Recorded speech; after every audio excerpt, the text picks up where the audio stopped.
Պատասխանատվության ենթարկվեք մարտի 1-ի համար եւ կազմակերպողը իր խոսքով կազմակերպողը միակ դուք եք։ Կարծում եմ բոլորը գիտեն եւ դա որը չի առաջը դες առաջի սաբրիչը, առաջի կազմակերպողը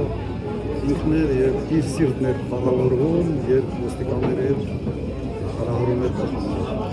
Պարոն Քոչարյան, ունենք, որ Փաշինյանի այս հայտարարությունը, որ կարծես ուղղված լիներ նաև իրավապահներին, որոշակի իրական վարույթներ նախաձեռնել կամ ինչ-որ բաներ պատկասում, որպեսզի դեսպոսկի ջահերի Նայեք, ես 18 թվականին իմանալով, որ կալանավորել են, եկել եմ եւ ապացուցել եմ, որ մեղադրանքը, որը ինձ առաջադրվել է, դա ոչինչ է եւ արդարացրել եմ այդ մեղադրանքով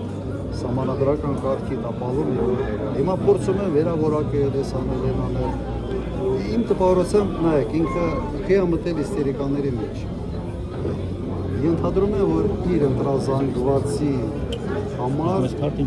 իրեն թվում է թե դա ճիշտ ոչ է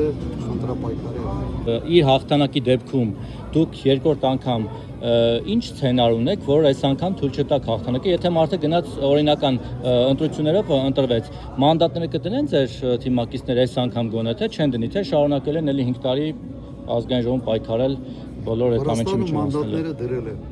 ինչ արդյունք է զրո Դե գոնե այնտեղ դրա համար հիմա մենք նման սցենարներ չենք քննարկում ընտրությունները կավարտեն եւ կանայք տեսնենք ինչ մի հատ հարցը